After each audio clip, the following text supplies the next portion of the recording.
ఈ బాలారిష్టంలో కూడా చాలా దోషాలు ఉంటాయి. కొంతమంది అందరూ 100 మందిలో 98 మంది బాగా జన్మిస్తూ ఉంటారు. ఇద్దరు ఒకళ్ళకి అంగవైకల్యం రావడం, కాలు బాగాలేకపోవడం, లేకపోతే కొంతమందికి చెవుడు రావడం, కొంతమందికి కొన్ని అవయవాల లోపంతో పుట్టడం, ఇలాంటివి జరుగుతూ ఉంటాయి. వీటికి కూడా కేవలం బాలారిష్టం వల్ల ఇలాంటివి వర్తించవు. దీన్ని ద్వాదశ స్థానము అంటాం. అంటే పూర్వజన్మ పుణ్యం చేత పుట్టడం. అటువంటి పూర్వజన్మ పుణ్యస్థానంలో బాగాలేకపోతే కొంతమంది గుడ్డివాళ్ళుగా అలా అంగవైకల్యంతో పుట్టడం, అలాంటి వాటికి కూడా కొంత దోష పరిహారం చేసుకొని వాటిని కూడా నివారించవచ్చు. ఇది బాలారిష్ట శాంతి అంటాం. అంటే అలాంటి పిల్లలు ఉన్నా కూడా కొంతమందికి పుట్టుకతో కళ్ళు లేనటువంటి వాళ్ళు బాలారిష్ట పరిహారం చేసుకొని తర్వాత వారు కొంత అంగవైకల్యత నుంచి విముక్తి పొందిన వాళ్ళు కూడా చాలామంది ఉన్నారు. సహజంగా అంగవైకల్యం అంటాం బాలారిష్టంలో ప్రధానమైనటువంటిది.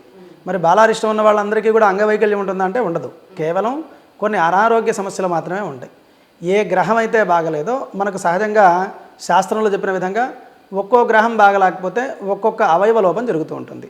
పాదాలకు ఒక గ్రహం ఉంటుంది, ఎముకలకు సంబంధించినటువంటి గ్రహం ఒకటి ఉంటుంది, ఉదర భాగానికి పొట్టకు సంబంధించినటువంటి గ్రహం ఒకటి ఉంటుంది. ఇలా ఏ గ్రహం అయితే బాగాలేదో ఆ గ్రహానికి మాత్రమే బాగలేకుండా వాళ్ళకు ఉంటుంది. కాబట్టి వాటికి పరిహారం చేసుకున్నట్టయితే కొంత ఆ యొక్క వైకల్య లోపాన్ని ఖచ్చితంగా కూడా నివారించవచ్చు.